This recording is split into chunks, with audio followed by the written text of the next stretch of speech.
Hey gang, this is Andy with the Facebook Live TV show. I am excited to be here with you here today because I have so much motivation.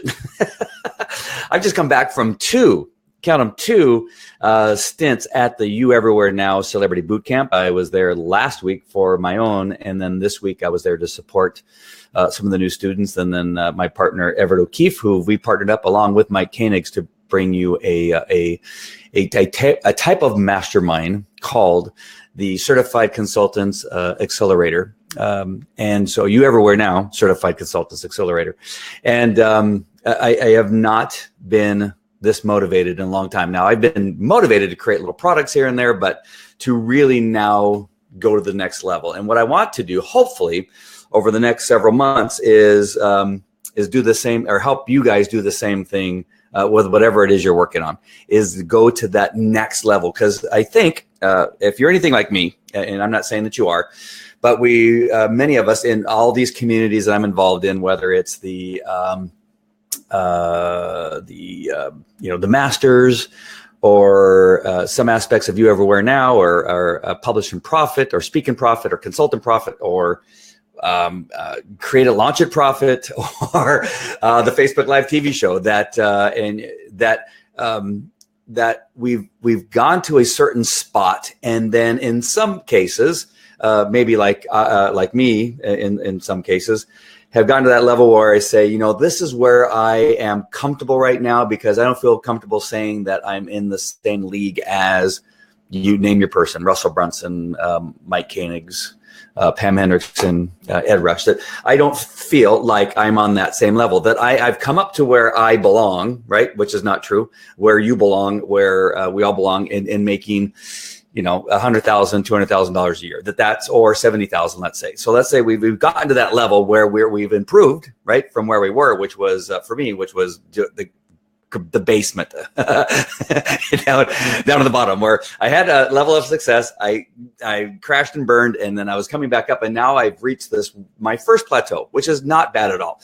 I've an 8-time #1 best-selling author. I've been on every major network, all this stuff that you've heard me talk about over the last several weeks.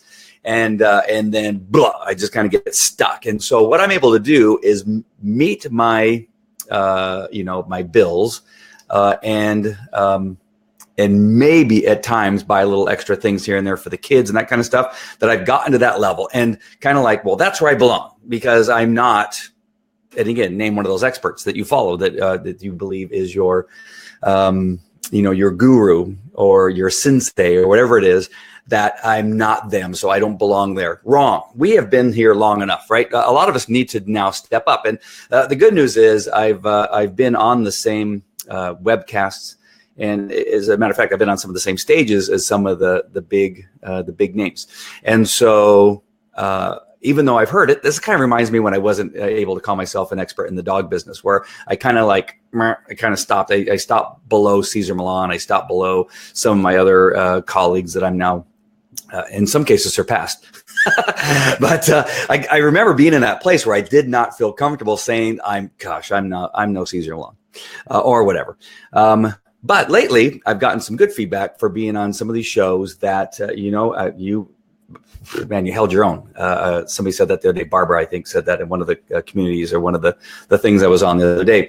And I got to sit down. I got to think, do I take that and now feel like I don't want to ever feel like I'm either full of myself or bragging or anything like that. There is an aspect that you have to tell people that you're good. You have to tell people that you're an expert. You have to tell people that you are the authority, and you can't do that unless you have a little bit of bravado, I guess, or something in you that allows you to do that. Now, you're not going to get any further if you continually say that you're not good enough, or you're not ready, or you're not at that expert level that the other guys are. You just got to beat. You just got to move on. And so I came back from the last You Everywhere Now. I got my sizzle reel. Oh, and look at my studio now, which I'm going to show you something here. I've moved completely into my new studio, which I built in my garage. For those of you that, I'm not going to probably repeat that when I get into a bigger audience. But this is You Everywhere. This is not You Everywhere Now. Oh, now look at me. This is not. This is the Facebook Live TV show, where we teach people how to create a Facebook Live television show by creating your own studio in some cases. And so I now have, I have a 2-camera shot where I'm able to show my white screen. So if I were to get up now and be able to draw, now I got a little bit of a close-up so you can see. Now this is obviously the simple thing that we've seen 100 times, where you draw a box to your landing page, right? Landing page to your offer, to sales page, blah, blah, blah. And so it now allows you it allows me that I can do this whiteboard thing. Sorry, I'm looking at my screen there. So that I can have now a camera with a close-up, and this I can operate all by myself. If I ever get somebody that's going to operate some of this stuff for me, I'm going to be able to do that. Now, I didn't move my mic over so you can hear me a lot better. I probably should have done that. But having this ability is now, again, it's that next level that I didn't have before, right? So I'm going to come back to my other camera here, which is my webcam, and just. I just want to step it up, right? And the one way you step it up is by stepping up your television show, for one, and you step up in regard to the things that you're learning. So through the 100-day click funnel, that's another one. The 100-day challenge for affiliate bootcamp for ClickFunnels that I have a Facebook page I'm going through. That is another thing that it gives me more tools and resources to pull from when somebody on one of these, one of the masterminds I'm involved in, or one of the communities where we have monthly training, that when somebody asks a question or is in the hot seat, I have now another resource to pull from, to where now I can answer questions that I could not have answered before about being where your potential customer is, right? Sometimes we talk above where our potential customers, or where the customers we want to reach. We talk from the level of what we know, as opposed to coming down, not down, right? Okay, what's the other word? To going to the other place where this person maybe doesn't know, X, Y, and Z. And so our message has to speak to somebody that doesn't know about X, Y, and Z, because we're going to tell them that they need X, Y, and Z later on, right? You can't start at X, Y, and Z, because this person doesn't know they even exist, doesn't even know what it is, doesn't even know how to use it. So you don't want to start your message by talking about X, Y, and Z, because you're going to miss hundreds of thousands of people, because you need to start with, are you tired of just not being able to afford, to go on a vacation any longer? Are you tired of not being able to buy your children some of the things that they really want? Are you tired of not being able to go out to dinner with your spouse, right? So you will start with that message, because that they know. Yeah, that I am tired. I have not gotten there. But then as they come across, then you go, okay, you need X, Y, and Z. All right. So understanding that a little bit better. Now, again, many of us know this stuff, but we need to be reminded. It needs to be talked about, and how do we use that in our email autoresponders, our messenger bots, our Facebook ads, and that kind of stuff. So back to my original message. My original message is that we all need to now put ourselves out there and force ourselves to act as the next level, act as that we belong at that next level. Again, some of that is me bringing the studio in. It may be that I can play the sizzle reel. Maybe some of you have not. I'm not sure if my volume's up on this thing or not. But I got my sizzle reel here, which is pretty cool. Got my sizzle reel here, which is really cool. There we go. Let me go back to how cool is this?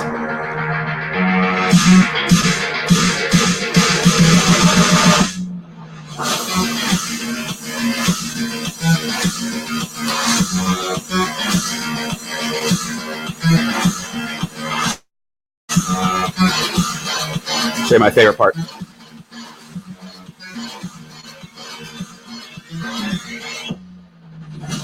That. I like that part.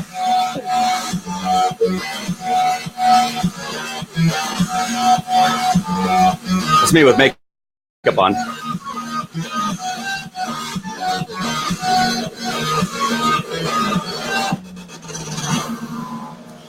Now, I played that from YouTube, and I had a, oops, sorry. I tried to stop it from the screen here. Over at Zero School. There we go. So I tried to stop it with a mouse click, and it's on Apple TV.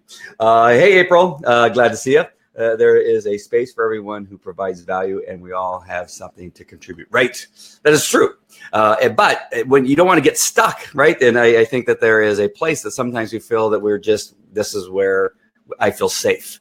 Because when you feel safe, you're not moving forward, right? And so if your goal could be just that you just want to have a show that you do, and if some people watch, that's great, but your interest really isn't to get out of your employment, or isn't really to get out of debt, that you're happy with where you are, right? You're happy at $50,000 a year or whatever that is. In California, you can't earn $50,000 a year and live here. You have to earn, at least where I live, you have to earn somewhere in the $150,000 to $200,000 a year just to live day to day and month to month. If you're going to make it, you got to make more. So there are people, I'm sure, that feel comfortable at that level. But at some point you kind of get tired of going, gosh, if I don't get that check, then all of a sudden you go to the mailbox and you go, oh, thank goodness I got that check. If I didn't get that check, I wouldn't be able to make my payment. So there's that place where that you get to, that you have enough, but it would be great to have a little bit more so that you don't have to worry about whether or not you got that check in the mail or not. Bruce Jones, and he kicks it up a notch. Yes. Well, that's my plan. I just want to pick it up a notch. I want to speak at a couple more stages. I got the social media conference that I'm doing in San Diego in November. I would love to be able to do a few more of those. I'm speaking in Philadelphia coming up. I think that stage has maybe 400 people on it. I think the one in San Diego, I think somewhere in the neighborhood of 200. I should actually give you guys the link on there. Let me give you a link now too. If you're watching this in the replay and you're interested and you're a certified consultant, I want to give you a link to what it is that Everett and Mike Koenigs and I are doing together. And that is the Accelerator course. That's not a course, Accelerator program, where it is essentially a mastermind for people that are certified consultants in the You Everywhere Now world. And so that is a place for you to go. You apply. We're not going to let everybody in that wants to be in. You have to apply. The three of us go over the applications between Mike and Everett and I, and decide whether that person is a good fit or not. So go ahead and put your information in there so that we can begin looking at your applications to make sure that you are a fit. Once a week, more or less. How constant do you think you need to be on Facebook or TV? Oops, wrong one. Clicked on the wrong one. How constant do you think you need to be on Facebook or TV live? Now, that is a good question, and maybe April, maybe even April, if you want to join me. I'm not sure, or Bruce, you want to join me on the camera? That'll be up to you. Why can't I see the bottom? Oh, there it is. Here's the link to join me on camera. Is that I think it depends, and I hate that answer because it seems like I've been giving that a lot lately. But it depends on what your community needs. Do they need you to be on every day? Do they need to be on once a week or once a month?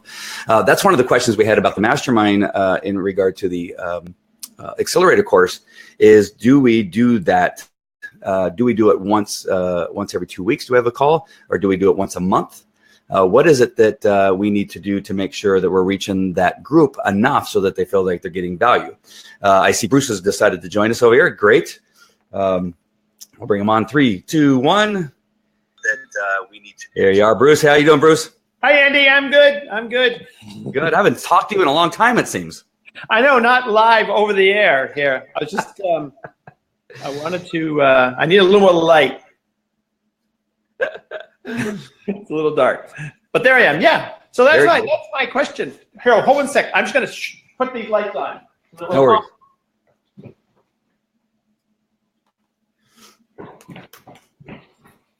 Nice. All right. Much better. Very good. There we go. So what were we going to say? So my question is, you are on a lot, and to build that presence, what do you think is a good ratio to be on with information or pitching products? What kind of regularity do you see is making a difference for you? I am trying to figure that out. I know for sure being on more regular has my sales and in my digital products has gone up.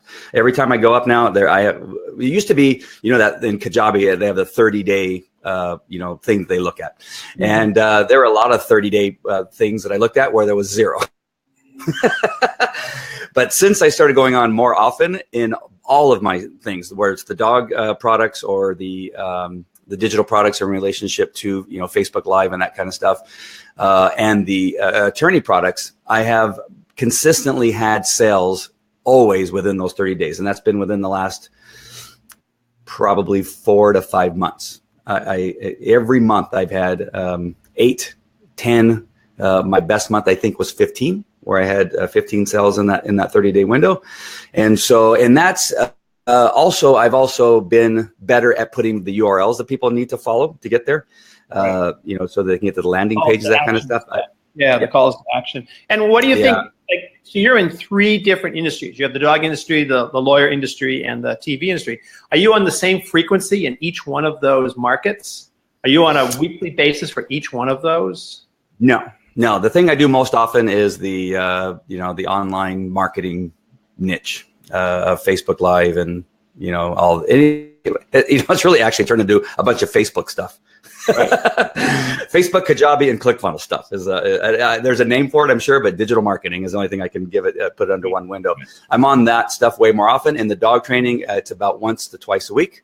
And to the attorneys, I'm working on attorney stuff almost every day, but it's not in regard to Facebook Live. I am either on conference calls or I'm on stage. Summer of Philadelphia is an attorney thing where I'm going to in Philadelphia that has to do with attorneys. I just a couple months ago was in Long Beach. So those are less frequent, but they're larger audiences when I'm on stage. So each niche has its thing. But it does seem like you're on at least once to twice a week. Yes. In each of those markets. Yeah. I mean, it's a constant presence. You're like, it's almost as if being a newscaster kind of thing. You're on a regular, or that you're sort of always around. You're always there doing and sharing stuff. And I know for sure, now I'm not sure if it's irritating people, but I know for sure I get comments like, wow, you're on all the time. You're kind of like, you're constantly doing stuff. So it almost seems like a little bit of an irritation, but those are usually the people that know me the best. But there's a larger audience, obviously, I'm trying to reach that don't know me. And so it's hard, right? I don't want to upset the people that I know, but I do know that I don't tell you how many friend requests I get a day, probably 10 to 15 friend requests a day from all over the world. I don't friend them. I just kind of send them over to the other stuff because I can see they're on there too. I can see they just like the Facebook Live TV show, and then they try to make a friend contact with me. So I have 2 questions. One is which I admire you on it for your style in terms of you make a lot of mistakes. Yep. You make a lot of mistakes and you just roll with it. I think it's a really good lesson of things go. I mean, I watch a lot. I don't, come in as much as I want because I have a lot going on, but I watch a lot of them, and you mess up a lot. Yeah. But that's okay. And I think that's you just roll with it. You can't find the links. You can't connect. You can't do things. You're doing stuff, and I think that adds a charm. And I think it's a plus. I mean, I think people who want to emulate what you're doing, you don't have to be perfect with this. You're just showing that you're a regular guy doing a regular, just trying to share your message. So yeah, there's some things that are just baffling. Like I am on the very same computer that I was on 4 or 5 days ago, and the signal was horrible. As a matter of fact, I was on with April Roga. I was on, and I kept cutting out. But I'm on the very same setup. If not, I have more things running right now than I did that night with her and Roy, and that kind of stuff just is baffling. I have no clue as to why at that time, which was an evening. The only thing I can think of is that where I am in my street, so I'm in a residential area, that I'm down, and this has been a problem ever since I moved in. I'm at the end of the internet line. So when people are getting home from work and using their Netflix and their Amazon Primes and that kind of stuff, by the time the internet, whatever gets to me, power gets to me, it is very weak. And so I find that I either work really good during the day because a lot of my neighbors, they work during the day. And then late in the evening, I've had some good results late in the evening, 9 o'clock at night on the dog training stuff. And that has been very interesting. I have probably had up to 200 people watching live on a dog broadcast at about 9 o'clock at night, which is really funny. So, and I don't know and I know you have different groups and do things. I don't know if you study the the new Insights feature in the Facebook groups, but it's fascinating to look at it. It'll tell you what day, men or women, what time of day, all kinds of things that are just like why is Thursday afternoon the day that most people come, or Tuesday?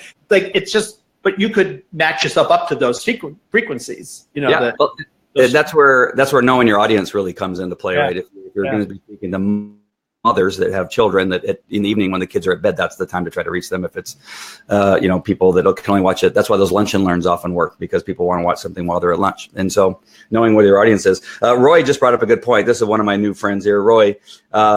The more missteps we make, the more risks we've taken, and that's true. And that's one thing that I've added technology to all this stuff. So I'm operating sometimes 3 or 4 things at the same time, like I showed you earlier. Adding this now other camera so I can show my whiteboard here is just another bit of technology that is going to cause me to make a mistake.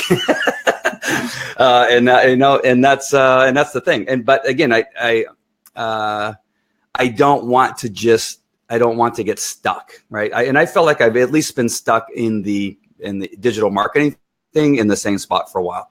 Mm-hmm. And working with Mike Koenig's a lot closer, for him inviting me onto his broadcast and that kind of stuff. I think it's really helped with my confidence level. So I feel now that I'm a little bit more prepared to do more stuff. On a content question, so I run a large publishing group and train people in book publishing and things. So my question is somewhat for me too, in learning to do this. Do you find that you have more success in sort of running a training session or trying just sort of talking about the thing? And so I look at, could I teach my publishing class, just sort of start, let's make a book and we're going to do this over the next 3 months, and just run that every day? Or do you just sort of talk more in general? Which way do you find that you think more success? I think for the things that I do, the teaching, and I'm sorry I keep flipping from the 3 things, but on the dog training thing, that's all they want to hear, right? They want to hear what it is that I know as far as how to train a dog, and what is my experience, and what is my history, and that kind of stuff. And so, like I said, on the dog training stuff, I get 400 people sometimes at a time. It has been really incredible how much that has grown, because I've done more, and I make sure and add those links and that kind of stuff. And I've asked them to subscribe, and I've asked them. Oh no, I don't ask them. I tell them to subscribe. I tell them to give me 5 stars. I've been more active in telling people what to do. So that I've seen has been growing really, really well. In the marketing stuff, I do 2 things. I'm a little bit of a newscaster. I've been talking about what I've read and what I've heard and that kind of stuff. And I think because a lot of people don't have, but I know I've gotten more comments offline. From some of the people I've met recently at the celebrity boot camp that I was at the last couple of weeks, that that you go, what? I never get on and tell you that I'm on, because I'm usually doing something else. But I really enjoyed when you taught me about whatever that was. I forgot what it was. Right. It was something. It was something I taught the other day. I forgot what it was. But I find that there's a lot of people watching because they need to know how to do something. And so I didn't answer your question, but I think the newscaster style and then the teacher, I think for sure both those are definitely working for me. Whether I do it in a private group or not, I've been kind of back and forth. And I think that the private group that people are paying me to be in, I haven't anybody get out yet. I mean, they're still paying. Well, you're bringing value. So, you're constantly bringing value, which is, I think, maybe one of the reasons people leave is because it becomes dull and boring, and there isn't. I looked at everything. There's nothing more. But in your case, it's constantly new. So you're constantly, he's going to give me new stuff next week, and I want to see what that is too. So, yep. I got a funny comment here from April. She said, "Poor Andy. We will." No, not that one. Sorry. There's another one. Wow. So Andy screws up a lot. Yes. Yes, he does. So April, Bruce is a part of my mastermind group, of our mastermind group called The Masters. And the one thing that we have promised each other, not actually came out and promised each other, is that we're very honest with each other. And so, and that's the one thing I love about Bruce, is that he goes, "Oh, dude, you should have done that." Or, "Hey, good job." So I know when he says that I did a good job, I can appreciate it, because he also tells me exactly how he feels about something that I did not do very well. So, well, you get good comments when people respond to them. If people get offended by them, then you learn not to to be honest with them. And if they take it correctly, because you're giving it from a good place, then it's okay. So. Yeah, I mean, I really like the challenges of like, that really doesn't look that good. Orange and blue don't go together, whatever it is. I'm sure that I put those colors together. But I have to ask the dog training because I get so many people that like what I have to say. I'm literally, son, I need somebody who thinks that I'm full of crap. And would you please tell me I'm full of crap? And usually it's right when I'm signing off. Somebody will say, I don't agree. And then I can't get them to comment more than that. I don't know what they're afraid of. Like I'm going to reach through the camera and pull them out through the lens. But in the beginning of when the broadcasting, you used to do a lot of interviews. You used to bring people in and used to talk more. And now you're much more solo. Do you have is it that the interviews just became difficult, or do you find that the solo you have more control? What's sort of why one over the other? Did you have a sense? Yeah, I don't do as much as I used to, is because they are difficult. It's hard to match people's schedule and to get them on when I'm available and when they're available. I've been trying to get some bigger names. I got kind of spoiled when I got Travis from Kajabi, and I got Will Irish, and I got Bruce, this guy named Bruce, who's a book guy. Bruce, the book guy. I want to get some more of those names. Pam Hendrickson is one that I've been trying to get her, but our schedules have never met. And so I'm going to come back to that, I think, because I think it's powerful. I did see a really huge uptick when they would share on their Facebook pages, because they got gigantic audiences. Right. And so I like doing those. I really do like doing the interviews and that kind of stuff. What I found that I like better is being there with a microphone and going back and forth. The hard part about doing on the internet is there's often a delay, and it makes me nervous because I feel like I'm walking on them with my questions, that kind of stuff. And I'm not as comfortable doing it over the internet because there are so many things that can go wrong. But I know for sure I love going to trade shows and events and interviewing people that are there and trying to really nice ones at the Publish and Profit. You did some really nice sort of man on the street live interviews that you did there. Those were, I thought those were pretty effective. You were sharing a lot of information, like with John North, and I can't remember what the woman that you talked with, but yeah, you had some good ones going there. So yeah, I just Roy says interviews, not interviews. Did I say interviews or wait? Listen, You can interview me as soon as I have a bigger name. Come on, April, you got a huge name. Perception is not always reality. I now got to think back of what my comment was that brought that up. So I'm trying to read. I want to know more about the interview. Roy is an interesting guy. If you connect with Roy, anybody who sees Roy, whatever, watches shows and that kind of stuff, him and April do a show called Net Friends. Is that right? Net Friends, right? Put somebody, Roy or April, put the URL in there for the Facebook page. But if you didn't hear, Roy challenged me the other day and asked me whether content was king. I ended up having to do a Facebook Live on it because it was so interesting that I, fell right into the trap and said, yes, content is king, and was all proud of myself. And he says, no, it's not. It's the content provider who is king. And I go, oh man, that's the stuff I love. Right. I love. And I think that's actually the essence of what my question was, is you do a lot of just sort of the other stuff. I mean, you do the content stuff, but you also do just trying to connect stuff and just doing things and just being more of a personality on the screen, because it may take you, the content part may be only 5 minutes, but the show part was a half an hour as you work to it. So I think that he's probably right that it's like, let's just see where he goes with this, Yeah. And so the name of the show is Net Friending, and because it's not networking.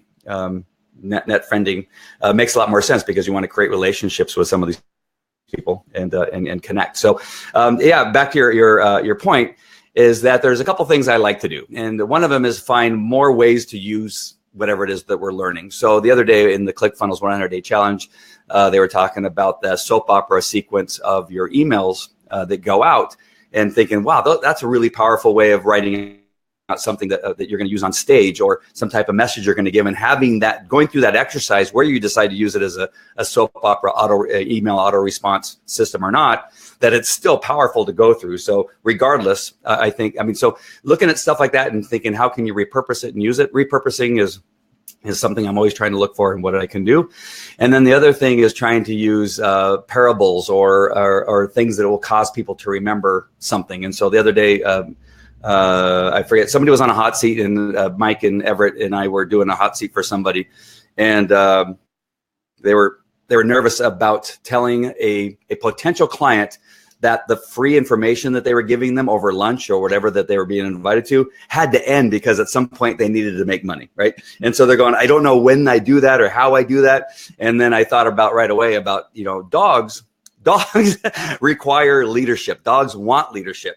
A dog that does not have leadership feels very uncomfortable, and they become aggressive. That's one of the problems with aggressive dogs, is they're put in a family where the dog now feels like they have to be the leader, because the people are so weak in what it is they do. They don't know how to take charge of a situation. I said, you know what? And CEOs of companies are the same way. They want you to come in and take charge of whatever it is that you are going to do for them. They want to know that you're a professional. They want to know that you're going to take it and you're going to tell them what it is they need to do and how they're going to do it. And on some level, they may act like the big boss, but in some points, they want to be led by the expert. They're hiring because they believe that you're an expert, or they will hire you because you've shown to them that you're an expert and you're a take charge kind of person. So the parable of the dog thing sounds really strange in the beginning, but I think it helps people remember certain things. Like, what was that he talked about the other day? Oh yeah, the dog thing. Treat your customers like dogs, Mike said. And so I like the parables and using things that go along with them. So I think that's why what you were talking about earlier is that a 5-minute talk about something turns into 15 minutes because I add little stories to it. But again, that's my style. It's worked for the dog training business. I always use the comparison of training a dog with raising children, and talk about that a lot, because people can relate to that usually, whether they have kids or not. They either have a niece or a nephew or a brother or sister that they can relate to, and it helps them understand that dog training is not that much different. So using parables, I think, often you're a lead. I'm doing the same boot camp, the Russell Brunson 100-day challenge. I'm following the same thing, and it's incredible. I mean, the amount of content he has and the lessons he has, and that parable session, which I think is in video 7 maybe or 8. I'm on number 10. But yeah, I looked at the parable, and then looking at my own writing, like I'm working on 4 different sort of books. I don't have any parables in my books. And it's making me really rethink and go back and say, okay, I need to write my basic content and now go back in and put my own personal examples into these books. I think it really resonated to say, this is actually a really good way. And people, who like me in my group, where I will tell stories, but I'm not telling stories in my writing, is to re-look at my writing and go, where can I put some parables in to make this more comfortable and tell us better story? So I'm finding that whole session of videos is incredible. That whole thing. It's amazing. I really do love it. I've not found one session yet that I wasn't happy with. But back to the parable thing, who I really like listening to is Pam Hendrickson. Now, she has a lot of content, right? She has a lot of stuff, but she throws in there stories about her mom. Or about her kids, and about working with Tony Robbins when she worked for Tony. And those things are what I remember. I mean, that was really powerful. And so when they asked me to speak on their stage, especially at the Make, Market, Launch It, which I know was Pam's, I wanted to make sure that I had a presentation that was a lot like Pam's. And so I made sure and had that story of me and my police dog in the beginning. That was purposeful. I didn't do it because of any other reason other than I wanted to kind of mirror what Pam Hendricks had done, and it got a great result, right? And people remembered it, and they messaged me, that kind of stuff. And so it is something that I think is really valuable for people to learn, and for it to be in that ClickFunnels bootcamp thing, I think just kind of reinforced it that this is what people connect with and want to hear about and that kind of stuff. So it's good. So cool, good. Nobby's on. Hey, Nobby. Yes, I see. This is Nobby. Nobby from Australia. If you don't have your own story, think of an example. Yep, that's a good one.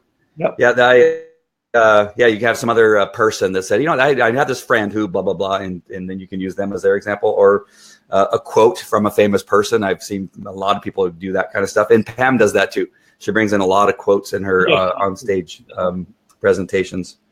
Storytelling is hot, says Nobby. Yes, it is. That story. Some people think, I know that I've gotten this a couple of times too, is that, well, I wasn't a police officer like you, or, I I don't have the, that I was completely broke sleeping in my car at an event story. But if you go back far enough, I mean, there's got to be a story. And again, what Nabi said, then use somebody else. If you really don't think, or you feel uncomfortable, I think that's the other thing. I think people do have a story, but they're too embarrassed about it being theirs. Well, give your story to a makeup person, maybe. Right? I had this friend named Bruce who once was pushing a boulder. And my boulder, right?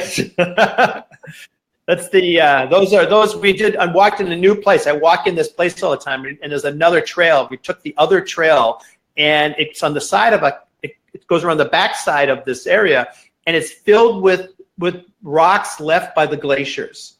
So they are boulders all over the side of this very large hill in the woods. These giant boulders just sitting there on the top of the ground, just scattered.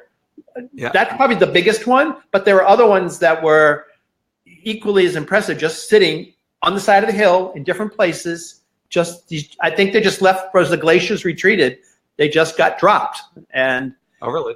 It's just the strangest. It's just with all the ferns and the trees and all that kind of stuff. You're able to walk around and through these things and just see them. So there's a story. There's a good example of a story of something you just did 3 days ago.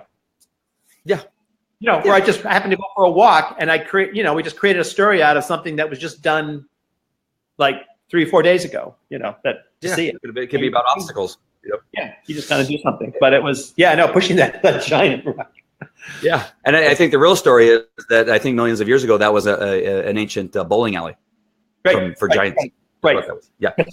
I like what April wrote here, and she quoted Jerry Garcia. It's not enough to be best at what you do. You must be perceived as the only one who does what you do.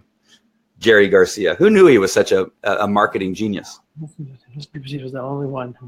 Or you got to own what you do, I think. Yeah. Make it yours. Make it yours. Yeah. I have a friend named Bruce who collects boulders. That's what Navi says here. Navi was with me when we collected little boulders. We were collecting boulders. Hey, I was back at the Celebrity Boot Camp. They were talking about Facebook Live and that kind of stuff. And the one thing I talked about there, I said, I hate to say this because BeLive.tv doesn't have an affiliate program. And I have affiliates for all these other programs, Blue Jeans, Webinar Jam. What else do I have one for? I have one for something else. I forget what it is. Meme Alive. I have an affiliate program. I said, I as a business owner, a marketer, and that kind of stuff, I should give you the programs that I have an affiliate link for. But I'm going to tell you right now, the best one is BeLive. Dang it, the one that I don't have an affiliate link, they don't have an affiliate program, I got to tell you, is the best because you can put up people's comments, you can share your screen. I'm using Memo Live as my camera. That's why I'm able to show you the other picture of my whiteboard and that kind of stuff. You can bring in your lower thirds. I can bring in yours and mine. Yeah. The style. And it was super, super easy to connect. Yeah. I just hit the button. I mean, I have a BeLive account, so I'm already in BeLive, but it was I just hit the button and poof, there you are. It's just, how many times have you had people use Blue Jeans and try to get in? It's a pain in the ass. You go to the app, then you go to the thing, and then you change the browser because it doesn't work in Firefox. You have to go to Google and Chrome, and it's like, and you're like, I can't. And then you're typing the number in because the person stuck it into their thing. It's like, right. It's twice as expensive. So let me go ahead and put this in here. BeLive needs an affiliate program. Yes, they do need affiliate. I pitch it all the time. I'm going to be speaking at the social media conference, and I'm going to be talking about it again and not being able to make a dime. And they're going to love it because I'm going to tell them that's the best thing out there. He typed it in. BeLive.tv. Roy already put it in there. Let's see what else. BeLive TV needs an affiliate. Yes, it does. Absolutely. They will have one. Are you on their list to be notified? Yes. It was months ago. I mean, how long have they been around? They've been around for a long, long time. Tell them to hurry up, April. April is a part of the BeLive community. Good. The BeLivers group. He's having a meeting with their guy on Monday. So there you go. So that's good. They'll be kind of doing it. So awesome. Daniel Mayer. I always forget his name for some reason because he doesn't have an affiliate program. If he had an affiliate program, I'd remember his name. Nabi, they'll put it up by $20 and give you 50% commission. Really? No. All right, I'll take it. Yeah. What else before I sign off? What else? What do you got going on, Bruce? Why don't you tell the people that watch? Yeah, well, one of the things I'm going to just say, coming from taking the Russell Brunson boot camp 100-day challenge. So I ran my own challenge recently, and one of the main lessons I walked away from the challenge of doing, I did a live broadcast, a live training in my challenge about publishing, was it was not about marketing, it was about selling. And when people resonated, when they paid attention, was when I talked about the different ways that I sell my books. And I think that we use the word marketing as sort of a nice cover over the top of our selling efforts. We kind of don't want to be really blunt about saying, oh, I sell my book by doing this. We kind of say it, we wrap it in a marketing envelope. But when I had people on live, and I really encourage, like you're doing right here, being able to live talk to people that you are connected to is just a powerful, powerful tool. But when I talked about the selling, so what I'm really doing is, because of his training and where he said, there's things that people want and needs, and trying to identify the wants of what you use to bring people in, and the needs are sort of your big courses. And so one of it's all about the selling and trying to teach people how to sell. And then I can't encourage people enough to use the 3 questions in Facebook groups to bring people in.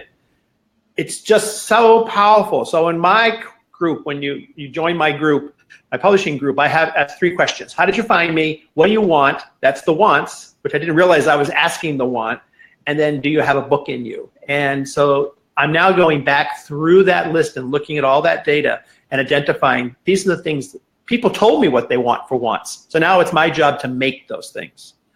So only because you brought up the challenge one more time, I'm gonna have you put your URL too in the comments while we're talking. But April wants to know, and I'm gonna ask you, Bruce. I'm gonna use April's question. Do you find the challenges to be more informational or transformational? Oh, is she talking about for the participants or for me? Yeah, as a participant, I'm guessing. The participant, I would say a transformational, because you give them information and people, you kind of bring them along. Like mine was a 5-day. Day 4 thing was have people make a video, a book trailer video, which is really hard for people to make videos. I led them along with a little bit of information, but once they kind of bought in and they did what I asked them to do, it became transformational for them. So on the last day, after the last day, I did a success day. So I did a prep day, 5 days of a challenge, and a success day. And my goal was just to have people move their needle a little bit on their book marketing, just try to get it to go a little bit. Like, did you get anything? And people had success on Amazon with their book sales going up. And that was transformative for them, because I would get comments like, well, I kind of just went along, but holy cow, this really worked. And so they kind of trusted. So I had to build in the trust with good information that created a transformative experience for them. So I would say those 2 things are linked. If you can teach them the things they need to know, so they have that transformative experience. Yeah, so I guess it depends on the challenge. If it is one that is good, put together well, like Barbara taught at the mastermind retreat that we had, her teaching of that of the challenge of setting up a challenge was fantastic, because it made you take action right away. It grabbed me immediately. The other thing I would say to the question is, it's also transformative for me. I got as much out of my challenge to my members as I got myself. It really energized me. It taught me it's not about marketing, it's about selling. I came away from my own challenge transformed with some different ideas about what I sell. So I think that you, the host, can be affected just as much as your participants can be affected.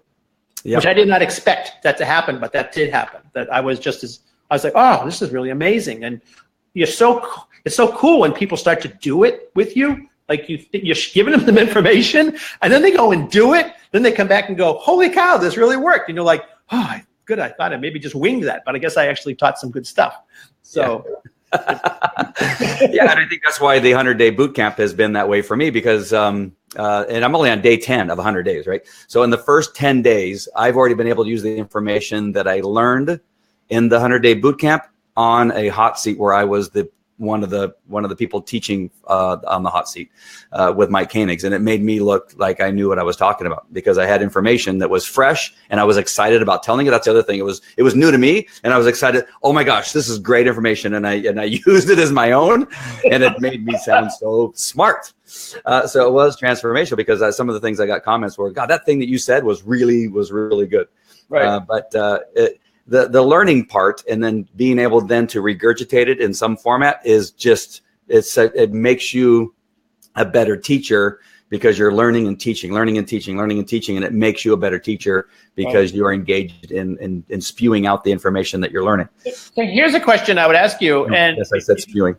And maybe you can because of your friendship with Mike Koenig, and I caught myself doing it, that I don't always have as much confidence in my own teaching as maybe I think I should. I was sort of surprised when people followed what I just winged out, and like they did it, and like, oh, maybe I really something. Somebody like a Mike, or even you who have done a lot more, do you think they still have those doubts, or does their confidence level come up so much higher that's one of the reasons they're so effective in teaching what they teach? Or are they going, God, I just winged that, and like, that worked? I'll ask Mike. I know that it wasn't until that I got comfortable with calling myself an expert, and I'm going to go right now just to my attorney business, where I work for attorneys in regard to dog cases. It wasn't until that I felt comfortable enough that when I spoke on stage that I had the bravado that I created through telling myself I was an expert, that people really started to like say, oh my gosh, that's life-changing for not only me, but it will be for my client. And they just started giving me checks. Like I could tell the difference. It was before I'd had to sell them on my expertise. No, really, I'm an expert. I've been doing this for a really long time. No, really, I did this. And oh no, I have this book too. Oh, I know it was on Amazon bestseller, but it's still a bestseller, right? And I was always trying to tell people, where now, because I think I talk differently, and now there's nobody that does what I do right now, is that I don't have to sell anymore. So I think maybe internally you can still have a little butterflies as you're doing it, but it's going to be the way that you're holding yourself and where you're putting yourself and the way you're saying it is going to be the key. Oh, Bruce dropped off. I lost Bruce. Come back, Bruce. Come back. Hold on. You need to hold on. Now you're back. Sorry, somehow you dropped off. Yeah, no, my camera cuts out. Okay, on this computer, it will have to throw out cut out. So all I did, which usually means it doesn't. So I just winged it. I did a refresh, and it just came. Yep. So be live. You just refresh and you're back on. Yeah, it came right back on. So usually I still think there's some nervousness, but I think it gets less and less. But if you got to get used to continuously growing and put yourself, like right now, I know Mike, and I'm going to talk about Mike for just a second, is that he's putting himself in front of audiences that are paying thousands of dollars to watch him and the people he's associated with on stage. So before, remember with us, we were paying $97 to watch him speak on stage. Right. We had about 200, 300 people paying $97. Now he's in front of people that are paying $1,000 and up to watch people speak, and that's who he's speaking in front of. So I think there has to be a little bit of like, man, am I ready for this? Or, I know that I could teach a bunch of people pay $97, but are people like paying $1,500 going to be happy with what I have to say? So I would have to think there's a little bit, right? But I think that you get better at putting yourself in those positions. And let me just go now one more step. As a police officer, when I was 23 years old, I was almost maybe 170 pounds, and having to walk into my very first bar fight. It was a biker bar. It was an Irish pub in Anaheim, Hell's Angels, and gosh, I forget the name of the other group was in there, and they were fighting. And you're thinking about monsters, biker guys, and I had to walk in there and said, "You guys stop fighting." I'm right. I mean it. Stop fighting. I really mean it this time. But there's something that has to come about. That's a little bit different because it's life and death. I mean, you have to pull it out from your manliness. I almost said something else. And you have to just go out there and do it. And I think that helps me now, right? And so I'm going to bring it to today. It helps me now because I know that I didn't die in that bar that night because I'm still here, and we actually made 2 arrests. But it was my call. I had to go in there. I had to be the lead. and had to bring this something in me that told people what to do and put handcuffs on people, right? And so I knew I know today that because of some of the stuff I was able to do as a police officer, that none of this stuff is going to kill me. I may make a mistake on camera. That's why I don't get all sweaty and quit, because it didn't kill me that the internet broke, right? Or it didn't kill me that I pushed the wrong button and showed something that I didn't want to show or something like that. But there's some people that even the smallest little glitch makes them sweat. Like, I'm never doing this again, and that kind of stuff. So I'm hoping that by doing what I do, making mistakes all the time, as Bruce says, that they will feel comfortable in what may happen with them. Oh, we lost Bruce again. I'm going to bring something up while Bruce is refreshing again. But Nabi is right, and I'm going to just talk about Bruce because I want to make sure that Bruce puts his URL in there. So if anybody that's interested in writing a book can follow him, is that Bruce is the only person I know. This is and I say this all the time, and Nabi says it now, who makes money from selling books that are blank. And he sells a lot of them. Yes, I do. He sells a ton of them. But Bruce, the book guy. That was my big tirade this morning in the Masters group about everybody start making products. Yeah, for sure. Okay, so, Bruce, how can people find out more about you and what it is? I think that there's two places. You can come to brucethebookguy.com. And so brucethebookguy.com. And then the second place is to come on over to Facebook and just search on how to publish your book group. And then you can join in we're up to almost 2,500 people now in the group of publishers and authors and people. So how to publish your book Facebook group, or I'm going to see all my courses and my latest writings. And I'm writing a book on how to sell live on the site on brucethebookguy.com. I'm writing that live just because that way Google picks it up, and I keep going, and I put a sign up thing in there so you can kind of see what I'm doing and how I do it. So those are two places. So, yep. Let's get a couple of these comments really quick before we sign off. April says, that's awesome. I find challenges to be more transformational when you do them with friends, accountability partners. Yes. I've been really encouraging a lot of the times that I've been able to get up in front of some people is encouraging them the audience to find somebody they can do it with. Whether it's a mastermind, I know we push masterminds all the time. I think they're powerful. I have not grown so much since I've been around all you guys in the mastermind group. And so for me, that's been fantastic. But at least find one other person that you can bounce things off of and say, hey, and maybe even call you the next day. Hey, did you do that thing you said you were going to do? Did you do the Facebook Live that you said you're going to do? Right. And so the accountability partners is huge. Nabi says there's always doubt until it is proven. Once you have helped people, then you know you are right. Yeah, that's pretty good. I remember the very first dog that I got as a customer.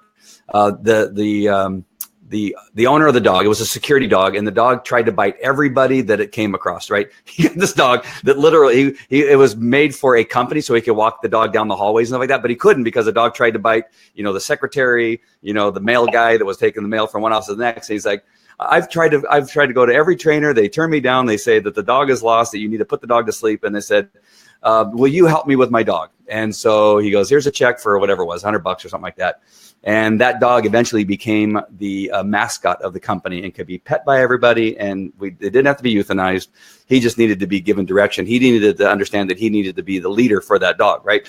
And so that, when you get proven and it works, like Bruce, you have tons of success stories. I mean, sell blank books, right? And make lots of money off of them. My group, just having this group, almost every day, there's somebody publishing a book almost every day. And now, because there's so many people, they're all crediting, they all credit me constantly. It's just a constant stream of, thank you, Bruce, for whatever it was that we're doing. So I get a lot of, affirmation that I'm teaching the right things because I get a lot of people who are doing it. So so.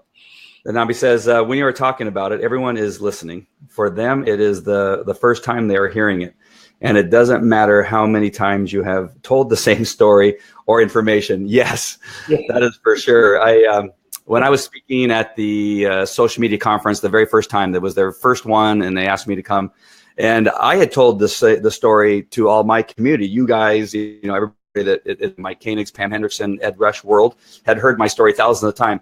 I was there talking about some things that we've been talking about for years, and they're going, "What is that thing?" And I was talking about Facebook Live. They're going, what's Facebook Live? When did that start? Right. And so he's right, man. There's people there that have no idea what it is we're talking about. Right. There's people that don't have no idea why a book would be important to them when they're trying to be the authority in their niche and that kind of stuff, that the book is one of those things that's really important. And then April says, that is hilarious, your enactment of yourself. Well, that's how I was. I was a little skinny guy where, with this I had a big old gigantic 45 long Colt because I was overcompensating for how small I was. Nobody had a 45 long Colt that they were carrying. That's you point a gun at somebody, they can actually see the bullets looking at them in the gun. That's how big this gun was. And yeah, I had to make up for size, and that I'd never thought about being a cop when I became a cop. I have no idea how that happened. I still to this day. I'll just put a plug in here. There is no experience like going to a master's retreat on maybe the third day with Andy Falco, usually in the evening, sometimes in a bathrobe. I'm just going to say, telling stories, police stories. It's been in Yosemite under a rock. Sometimes, but it's just, you have to get you relaxed. We have to get you down to relax, like 2 days in, 3 days in, and then it's like, and then we just have one of the most enjoyable parts of every master's is these stories that are just like, we're all fascinated by police stories. So, but to have somebody who's just there, it's a piece of life. I call police life's referees. They have to, just separate, but we don't know that world unless you're one. And so it's always fun. We love it. I mean, I'm just saying it from a good point. It's just like, wow, here he goes. Okay, we're great. We're gonna have a good time. He's on a roll. Let's just keep him going. And if you can have an emergency room doctor in the same room, then it's just a total. Because she can confirm my stories. She can tell you that I'm not making this crap up. That this is real stuff. There's not a story I make up. It's all true. So I would say a plug, if anybody wants to just see, we have huge learning in our master's retreats. They're fantastic, but it's the stuff that goes on around the learning that is even better. And I think that's one of the highlights of each of the masters that I've been to 3 of them. So, awesome.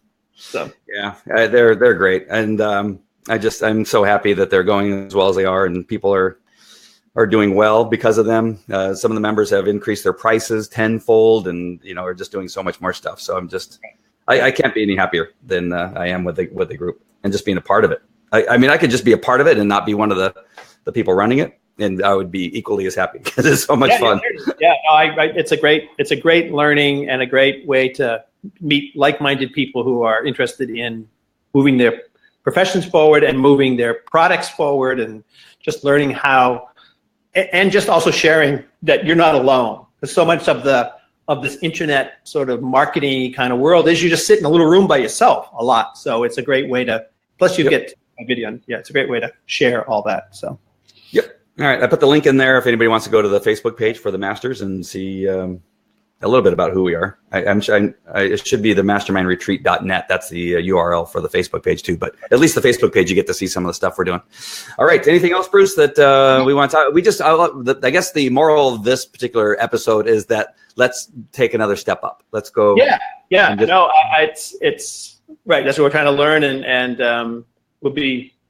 Yeah, and you think you give some tips on some good ideas on how to do that, and I would just keep advancing forward. But things like broadcasting a lot is with calls to action and some products behind you, and is a key. Is it in this world of free broadcasting, basically? One thing. I'm sorry if I actually said if I cut you off too, but I'm also I know some people are probably clicking off, but I've just remembered something that Mike Koenig said, and I wasn't aware of this. I have to look it up. That if you put a landing page URL in the description, that Facebook won't boost your Facebook Live.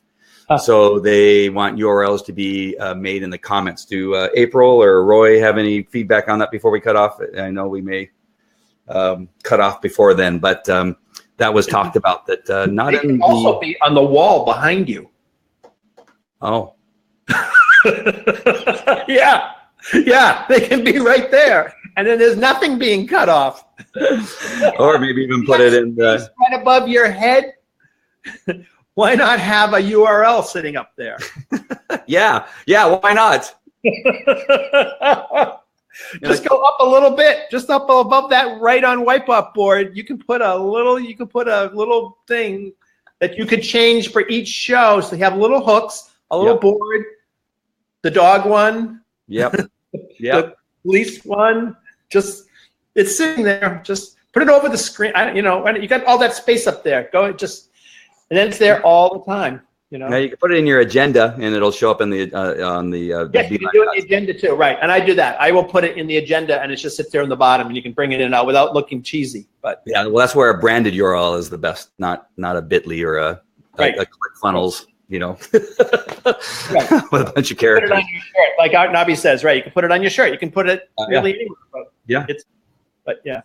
So yeah, and I think it's the title. If you put the URL on the title, then the Facebook won't somehow it hits the algorithms and says don't boost. And I believe also the description that they want you to put in the comments if you're gonna. I don't know if they want you to. I'm just saying that it doesn't get affected if it's in the comments. And do you think you put it in the comments while you're broadcasting, or just say, check out the comments below? It'll be there after the show's done. Type. Yeah, what Micah has been doing is that he tells people in the audience to type in this URL. If anybody's watching, type in this URL, and he'll say, I can see that Andy's watching. Hey, Andy, can you type in this URL so everybody can have it? And so he can keep on talking while somebody else types in. Yes, like Roy just did. Yep. Okay. Yep. Yeah. But telling people to type it in, or you have an assistant type it in while you're live. While you're doing it. Or it's just on the wall behind you. Or put it in the wall behind you. Or flash it on the TV screen, which have it on there nice and big right across here. Right there. All right. Yep. How close am I getting to the Mike Koenig studio with my whiteboard and my TV? No, it's fabulous. It's fabulous. I remember I watched you put those boards up. You did a whole video on making those boards. So that's okay. Yeah. You said I looked like I was in Kentucky or something like that. I forgot what you said. Are you in your backyard next to the fence? I forgot what you said, but it was pretty fun. All right, that is it. This is Andy over at the Facebook Live TV show. Bruce, thank you for coming on camera with me. April, Roy, Nobby, and I can see other people are watching. Probably I've syndicated this out to 12 other Facebook pages, so I'm sure there's other people watching. Thank you for watching. If you would like to get notified when we're on live, go to the Facebook Live TV show, hit subscribe. That way you'll get notifications when we're coming on live. And comment. If you're watching the replay, continue to comment, because I'll see those comments about what it is we talked about, and that way it helps me with future shows on what it is we're going to talk about. So make sure and put those comments in there. Again, Bruce, thank you for coming on. I really appreciate it.